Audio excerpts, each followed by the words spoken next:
We remain steadfast in our commitment in delivering local news that matters, stories that inspire, enriching the lives of Filipinos in Central and Eastern Visayas, in the Philippines and across the globe. This is your GMA Regional TV, kapuso ng bawat Pilipino.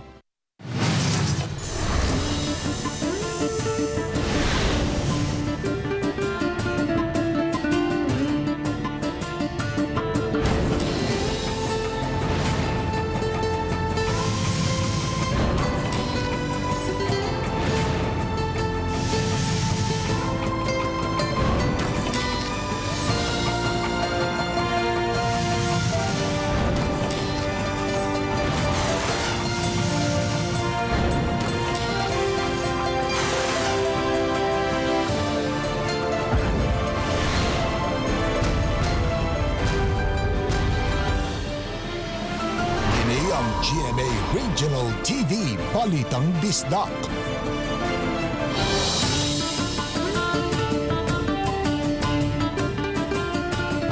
Mayong hapon na kinang inyong GMA Regional TV, Balitang Bisdak.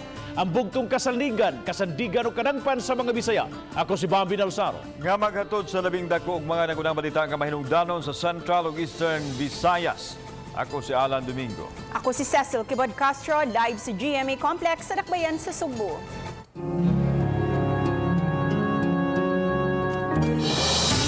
Ning katapusang adlaw sa trabaho sa dili pa ang taas nga holiday, midagsa ang pipila ka mga pasahero sa pantalan dinhi sa Dakbayan sa Cebu. Kini human giluagan ang mga rekisito sa biyahe. Sagad sa mga pasahero, first time nga makauli silang tagsa-tagsa ka mga probinsya human sa pipila ka buwan nga pagkatanggong dinhi gumikan sa pandemya. Si Femery Dumabok sa report. Ganihang udto nag-abot-abot na sa Pier 1 ang mga pasahero. Matod sa Philippine Coast Guard, mas daghan karon ng mga pasahero itandi sa niaging mga adlaw o bulan sukad sa pagsugod sa pandemya.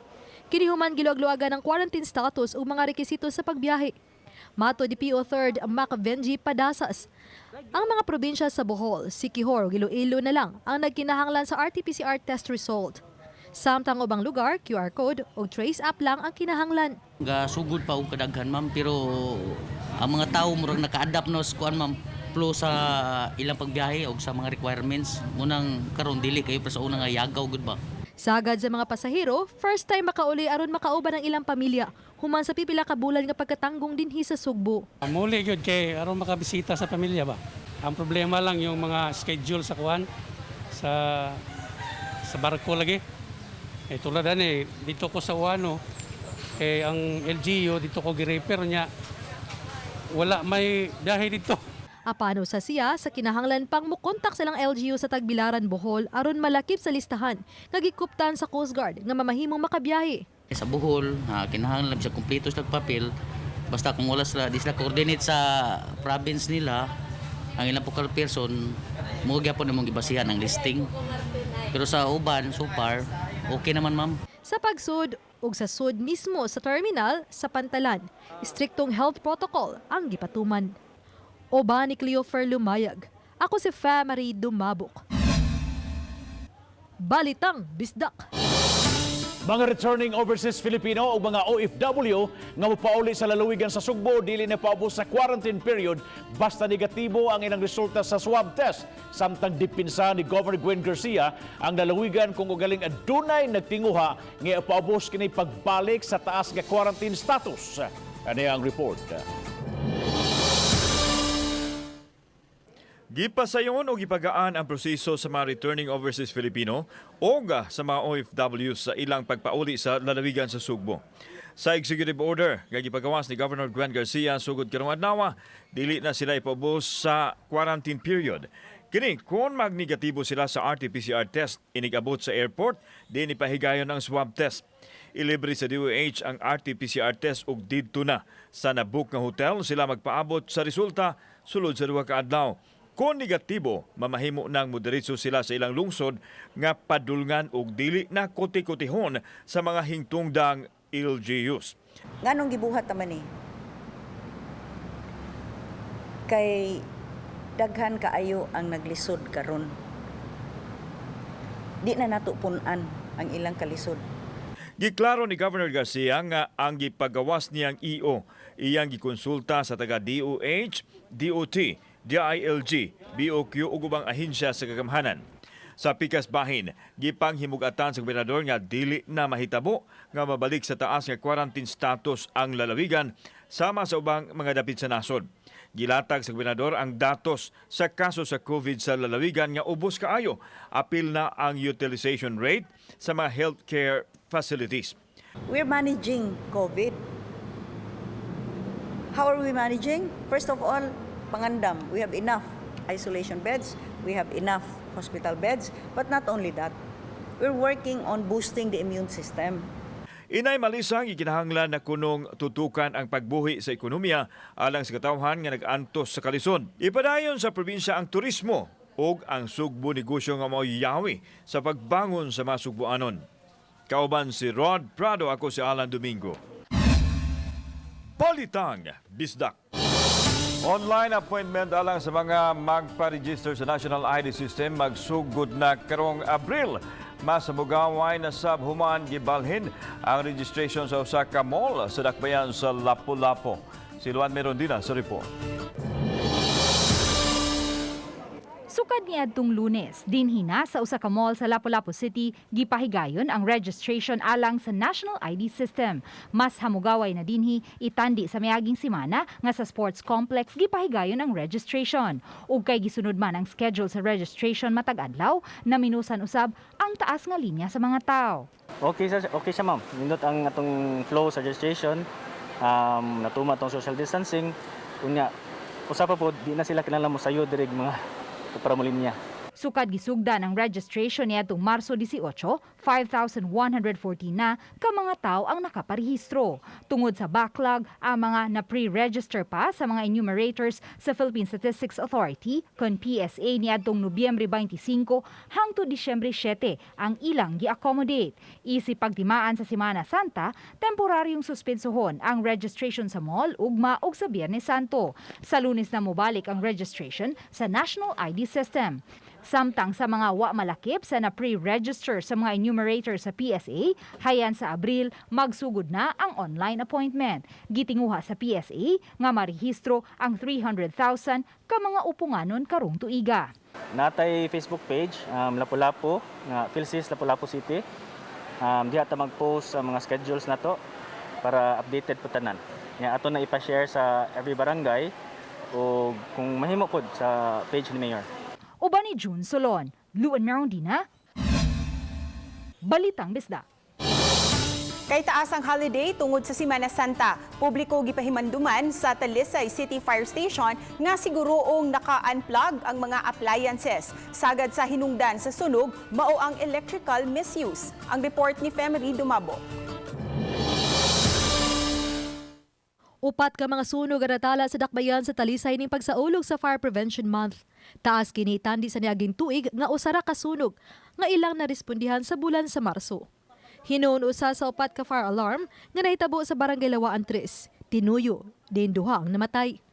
Ug sa tulo ka laing mga sunog, sagad nga hinungdad, electrical misuse. Bag-o nga ko sa sunog kaning mga sa internet nga mga equipment. Although naggamit ta siya 24/7 but we need to take time nga ihunungon sa nato, paungon sa nato kadiyot, then papahuwayon nato para dili ta makamugna og insidente. Nihimo sab sila og fire hose and hazard mapping sa nagkariyang lugar sa dakbayan. Gawa sa naanday ng pag-roofing dungan sa pagpahinumdum sa katawhan nga likayan ng sunog ug magmatngon sa COVID-19. Samtang subling gisusi sa BFP ang mga simbahan, ilabi na nga nagkariyang kalihukan ng himuon sa pagtimaan sa Semana Santa. Init na. So usa sa mga problema nato isang supply sa tubig ngadto sa mga kabukiran nga barangay. So ang Bureau of Fire Protection in coordination with the local government mo hatod sad mi og tubig, mo supply mi og tubig ngadto sa mga kabarangayan. Uban ni Cleofer Lumayag. Ako si Femery Dumabok. Balitang Bisdak. Kansilado man tuod ang mga dagkong kalihukan sa simbahan sa Sugbo tungod sa padayong pandemya, apan padayon kining bukas alang niadtong gustong mamalandong. Si Chelo Valiena sa report. Gipahibaw ni Arsobispo Jose Palma atol sa Bindita sa Lukay nga kanselado ang mga bisita iglesia ug ang ubang dagkong kalihukan sa simbahan nga sagadugukan sa mga tao. Hinuon gipahibaw ni Father Joseph Larida sa team of pastors sa Archdiocesan Shrine of St. Therese of the Child Jesus. Bukas ang simbahan alang sa gustong mamalandong ug mag-ampo panahon sa Huwebes ug Biyernes Santo. Bukas usab kini sa gustong mopahigayon sa Via Crucis. Magpadayon gihapon ang misa sa katapusang panihapon ug kasaulugan sa pag-antos ni Kristo sa Huwebes ug Biyernes Santo. Laing gipahibaw ni Larida nga padayon ang pagpangumpisal sa Huwebes ug Biyernes Santo gikan sa alas 10 hangtod sa alas 11 sa buntag. Samtang kaganihang buntag, mihalad og santos nga misa ang mga sakop sa Cebu Provincial Police Office. Matod sa mga pulis, kabahin kini sa ilang pagpangandam sa 500 Year of Christianity sa Pilipinas. Idestino usab ang uban kanila sa Cebu South Bus Terminal. Uban ni Clans Gabutin, Chelo Valiena, Balitang Bisdak. Kapin sa 9,000 kilos ng mga basura ay nakuha to sa River Cleanup Drive sa Sapa sa Mananga, Dakbayan sa Talisay. Pagpanglimpyo sa kasapaan himuon na usab kada bulan. Ang report ni Femery Dumamo. Isip kabahin sa pagsaulog sa World Water Week, gilimpyuhan sa kagamhanan sa Talisay ang Mananga River nga mitadla sa napu ka barangay sa Dakbayan. Gawa sa mga kawani sa City Hall, misal motusab ang ubang mga youth volunteer uban pang mga kawani sa daghang ahensya sa gobyerno. So sa 3 ka oras nga paglimpyo sa Mananga River, nakakolekta sila og 9,254 kilos nga mga basura. Sa miaging Marso 20, nakakolekta usab ang mga kawani sa Ecological Solid Waste Management ug kapin sa 2,000 ka kilo nga mga basura gikan sa mga sapa sa Bulacau ug Kandulawan. Ilang gikuan ang mga volunteers nato included the katong mga urban poor groups, then they have the purok kanang mga purok within the Mananga river, nga mga inana, appear sila. Then, I think, full force food ang BHW, ang ilang mga tanod. Paningkamutan usab sa buhatan nga makalimpyo sa kasapaan sa Dakbayan kausa matagbuan. Samtang pahinumdom ni Abarques sa publiko nga ang matag-usa adunay responsibilidad nga tarungon ang paghipos sa mga basura. Plano nila nga butangan og litter trap ang baba sa Mananga River sa habig sa Barangay Besong sunod buwan. Involved na tong community para sila kabaw na sad sila nga it's not good nga manglabay gid anay ani gid ang kanang ko ni ani kadaghan ang basura kung dili i-involve na tong community. The litter trap nga to ibutang ana gina siya nga na makondak kay mo stain din na siya og baha anya na bitaw mo saka ang tubig kay bugat na siya. Oba ni Cleofer Lumayag. Ako si Femery Dumabok. Balitang Bisdak.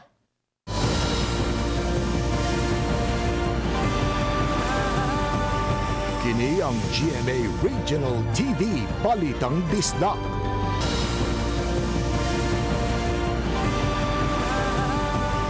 Kini ang GMA Regional TV Balitang Bisdak.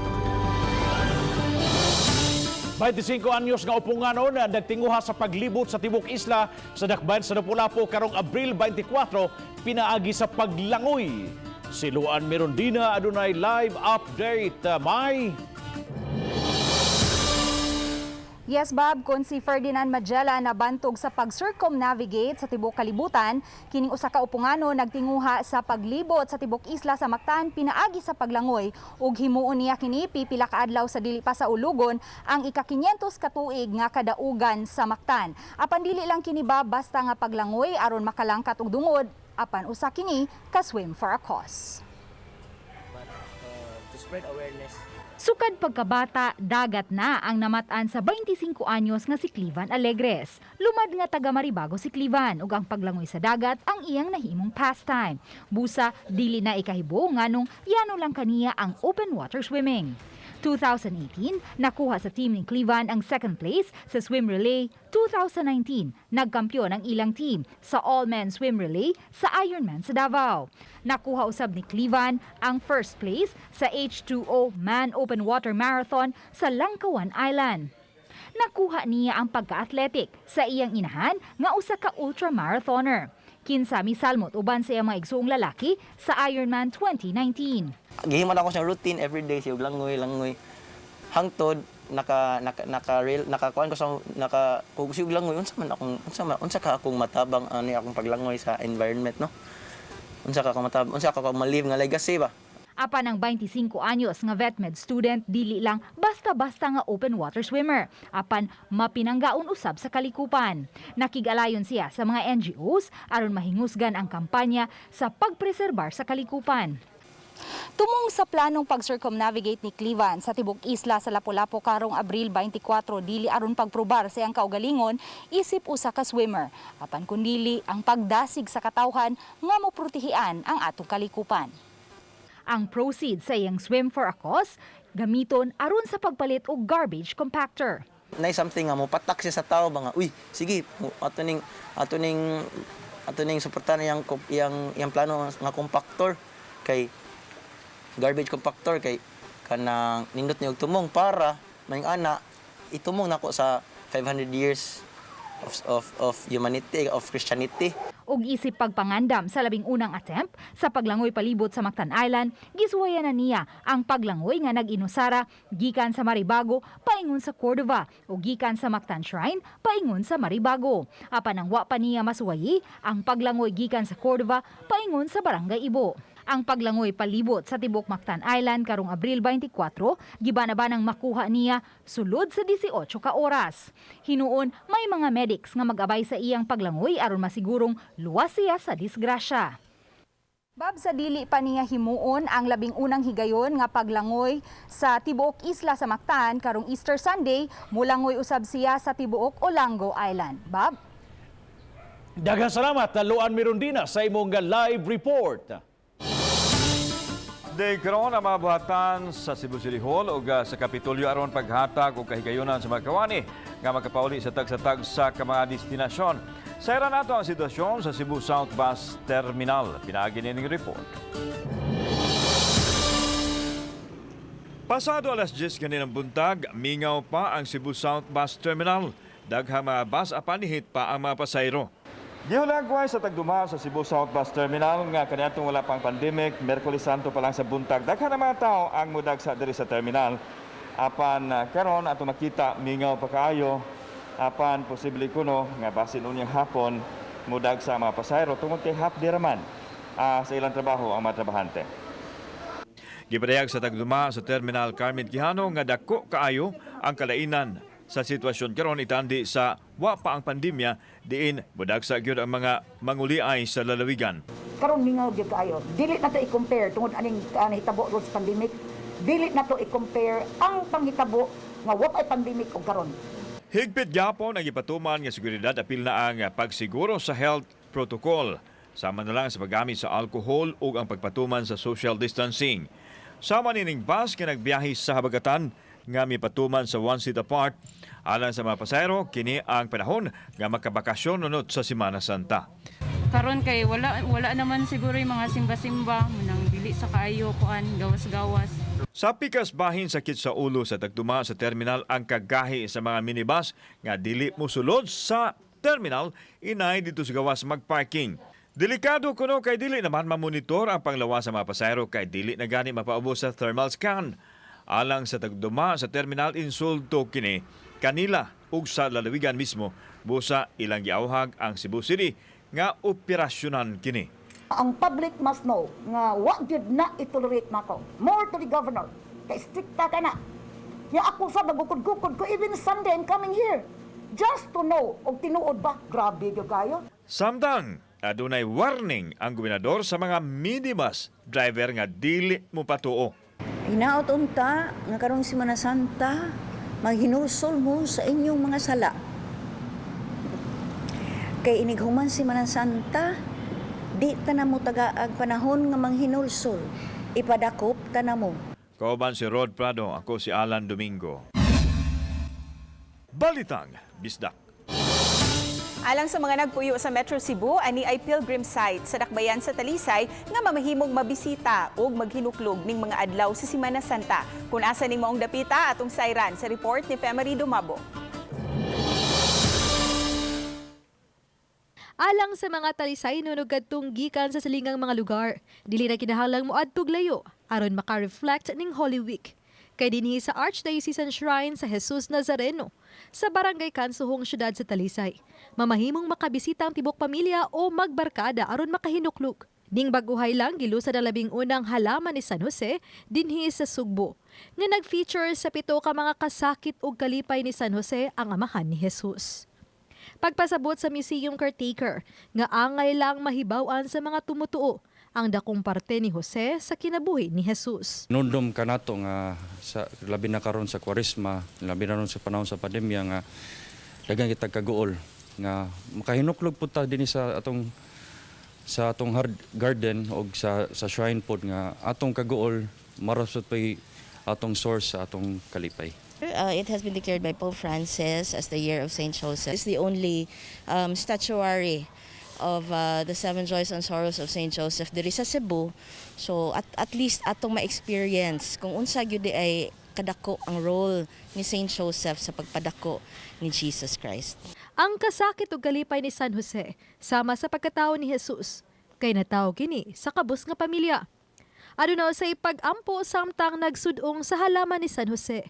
Gawas ining Hardim de Jose, ang mga pilgrims ang mamahimo sab nga makaduaw ug makaduol sa naka-exhibit nga mga imahe ni Jesus nga gikan sa iyahang kasakit hangtod na sa kamatayon kun ang kabahin sa sorrowful mystery. Dinhi mahimong makita ug matag sa pagduol ang mga imahe ni Jesus gikan sa agony in the garden hangtod na sa carrying of the cross o crucifixion and death of Jesus Christ. Makapa-meditate sila sa makasakit sa Ginoo nga sa karong panahon nga angay tiyaton mabatyagan nga source of inspiration. Ang Archdiocesan Shrine sa Jesus Nazareno bukas ning Semana Santa gikan sa alas 6 sa buntag hangtod sa alas 6 sa gabii. Apan gumikan sa pandemya, strikto gihapon ang pagsunod sa mga health protocol. Oba ni Cleofer Lumayag. Ako si Famary Dumabok. Balitang Bisdak. Sa lalawigan sa Siquijor, gibuksan ang 11 fish bagsakan sa maong lalawigan. Tuyo sa proyekto nga redapita diin na matumod sa mga managat o mga magpapatigayon ang mga isda nga gikan sa lalawigan sa Bohol, Negros sa Cebu o gingon man sa General Santos City dito sa Mindanao. Sa pakiktambayayong sa lungsod sa Siquijor o sa Bureau of Fisheries and Aquatic Resources kun BFAR sa Region 7, gitukod ang proyekto aron mapalig-on ang patigayon sa lungsod sa taliwa ning pandemya. Nagkanlaing nga batang sa isda, dagko man o gagmay mapalit na nga direkta sa fish bagsakan sa ubos kayo nga presyo. Matod ni Mary Ann de la Cruz nga gusto lang nga makapaniguro ang buhatan sa agrikultura nga dunay igong supply sa mga isda sa lalawigan, labi na kung buksan pagbalik ang turismo sa lalawigan sa Siquijor. Saman!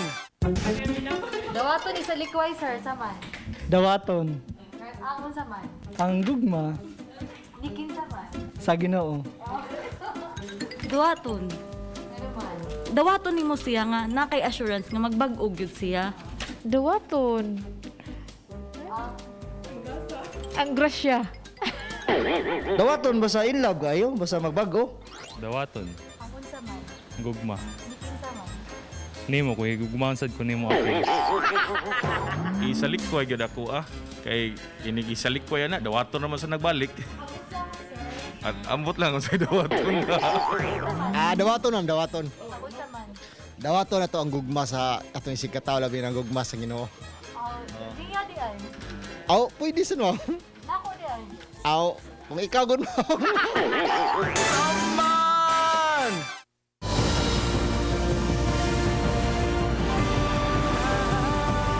Kini ang GMA Regional TV Balitang Bisdak.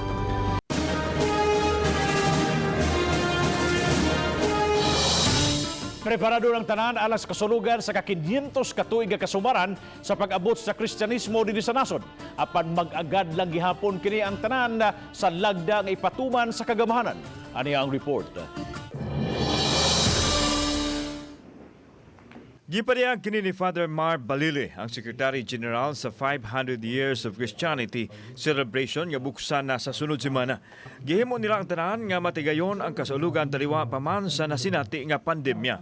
Apan miangkon nga mag-agad gihapon ang tanan sa lagda nga ipatuman sa kagamhanan ug andam kining tumanon sa simbahan kun aduna may ipatuman nga kausaban. Hinuon malaumon si Cebu Archbishop si Palma nga mahinayon ang kalihukan ilabi na nga medyo niubos na ang kaso epekto sa COVID sa Subo. In Cebu, we would be able to control, especially if COVID would not rise. Everything is prepared. All the meetings are done. So it's just a matter of trying to implement all our plans. Buksan ang 500th year of Christianity sa Abril 4. Din himuon usab sa mga parokya pinaagi sa misa ug isunod dayon ang unveiling sa Jubilee Cross. Sundan usab kini sa mga kutay sa kalihukan sa mga mosunod nga mga adlaw. Lakip nini ang pagbindisyon sa cross nga anaa sa duha ka tore sa ikatulong tulay. Samtang sa Abril 14, mao ang pagpahigayon sa reenactment sa unang bunyag, din himuon ang Pontifical Mass sa bagong papal nuncio nga si Most Reverend Charles Brown diha sa plaza sa Sugbo. Higpitan ang ipatumang seguridad ug limitahan ang mga tao nga tugutang magkatambong subay sa gipagawas nga lagda sa Interagency Task Force. 500 years ago, that Easter Sunday, the first Mass was celebrated in our country. I believe more and more the blessing of that event will dawn in our lives. How privileged we are who have access to the Eucharist. Ugaling dunay kausaban sa physical activity, andam na usab ang virtual platform sa simbahan aron ipadayon gihapon ang kalihukan ug masaksihan sa katawhan. Kauban si John Solon, ako si Alan Domingo. Balitang Bisdak. Sa labing uwahing kalampuan, sa gihimo karon nga oral COVID-19 vaccine nga maglakip sa bag-ong variant sa SARS-CoV-2 ang virus sa COVID-19. Anong report ni Chelo Valiena. Sa pagkakaron, gipahibaw sa Dominican priest o molecular biologist Father Nicanor Austriaco nga nagsugod na ang ilang testing sa oral vaccine nga migamit sa yeast system nga muaway batok sa coronavirus disease ug sa makatakod nga mga variants niini. Matod ni Austriaco nga duha ka bakuna ang ilang gihimo. Una, batok sa original virus nga COVID-19 ug ang ikaduha sa pipila ka variants niini. Sa 25 ka tuig niyang pagbansay aron mamahimong yeast expert ug sa iyang kasinatian, mao iyang gigamit aron paghimo og bakuna gamit sa probiotic yeast Saccharomyces boulardii nga mopagawas og protein sa SARS-CoV-2 sa lawas sa tawo nga magsilbi na unyang antibodies ug muaway sa COVID-19. And we are genetically engineering that yeast so that it will make one of the proteins of the SARS-CoV-2 virus. Kung magmalampuso ng ilang gihimong testing sa Rhode Island sa Estados Unidos, iyan na kining dadon sa Pilipinas alang sa clinical testing. Iyang gipahibaw nga naghinam-hinam na ang mga opisyal sa Department of Science and Technology sa labing unang oral vaccine gamit ang yeast nga gidevelop karon niya isip pari og Filipino molecular scientist. Our hope is that this vaccine, this oral vaccine made from yeast, will be available for every Filipino, but we have to test that first. And so that's why you have clinical trials. Uban ni Clans Gabutin, Chelo Valiena, Balitang Bisdak.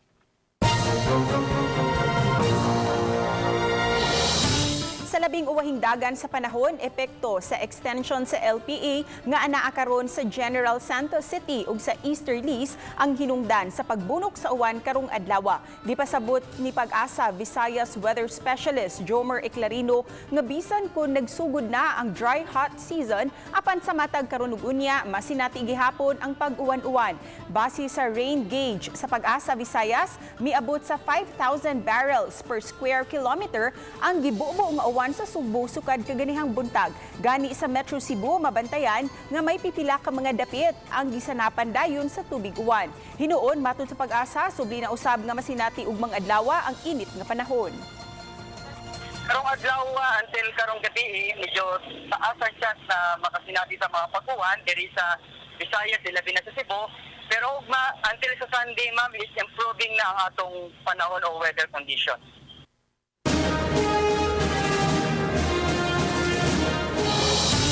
Malampuson nga napahigayon karong adlaw ang komemorasyon sa ika-500 ka tuig sukad napahigayon ang unang misa dinhi sa Pilipinas. Kumustahon ta ang mga panghitabo gikan sa Eastern Visayas nanuka dito live si Nico Serino. Nick.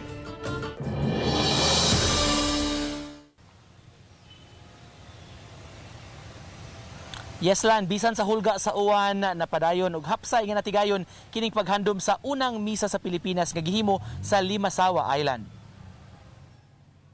Pasado alas 6 kaganihang buntag gidala sa pantalan sa Maasin City ang imahe ni Senyor Santo Niño. Makita ang kahinam sa mga tao nga mi-send off sa imahen paingon sa iyang galyon. Mausab kini ang gisakyan sa uban nga mga bisita, ingon man mga kaparian ug mga obispo nga mitambong sa kalihukan. Sa pagsugod sa paglawig, nag-convoy sa galyon ang barko nga gisakyan sa uban nga mga deboto, Philippine Navy, Coast Guard ug PNP Maritime Group. Nasinati ang uwan atol sa biyahe apan gipadayon gihapon kini. Ay dinagsan ng mga tao at lubos kaming nagpapasalamat dahil isa kami sa mga napili na barko na mag-participate dito sa event na ito. Human sa usa ka oras ug tunga nga biyahe, samtang nagkaduol sa Limasawa Island, mas daghan nga mga gagmayng sakayan ang mipaduol ug mihangop sa pag-abot sa senyor. Sa pantalan sa Barangay Triana, mainiton ang pagsugat sa mga tao sa imahen, timaan sa pagsugod na sa kalihukan. Bisan kun mibundak ang uwan ug lapukon ang lugar, wa kini makatandog sa mga deboto nga mitambong sa Santos nga misa sa grounds sa Barangay Magallanes. Wala makatambong sa misa ang Papal Nuncio Archbishop Charles Brown. Ang nagpreside sa misa ang obispo sa Maasin, Bishop Precioso Cantillas. The Eucharist from Christ her Lord, not as one gift among so many others, but as the gift par excellence. Human sa misa, gihimo ang programa pag-reenact sa panghitabo ni atong tuig 1521 atol sa pagpahigayon sa unang misa sa chaplain sa Magellan Elcano Expedition.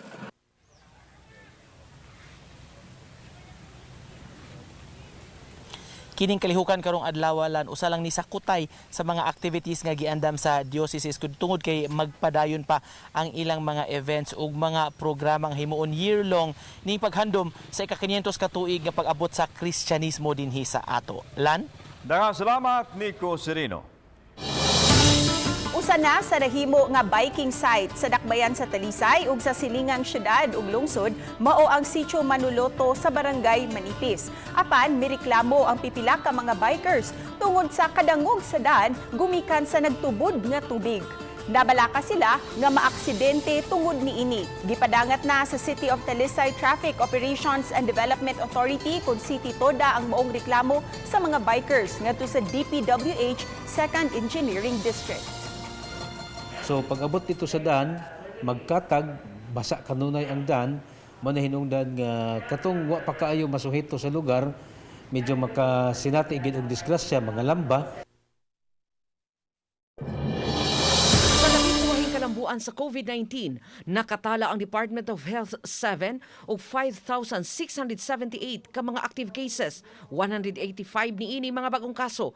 Sa mga highly urbanized cities, ang Cebu City adunay 1,694 ka active cases o 61 mga bagong kaso. Moabot usab sa 1,049 ka active cases ang Lapu-Lapu City, 10 ang mga bag-o. Samtang adunay 907 ang active cases sa Mandawi City, 33 mga bagong kaso. Sa mga lalawigan sa Central Visayas, ang Bohol adunay 365 ka-active cases. Miabot usab sa 1,553 ang active cases sa Cebu Province. 58 niini mga bag-o, 92 ang aktibong kaso sa Negros Oriental o 22 ang bagong kaso. Samtang nagpabiling 14 ang active cases sa Siquijor, kay way nadugang nga mga bagong kaso. Sa Eastern Visayas, natala ang 329 ka-active cases sa riyon. 70 niini bagong infection. Sa tibuok Pilipinas, moabot na sa 130,245 ang active cases. Ug karong hapon moabot sa 6,128 ang bagong mga nagpositibo.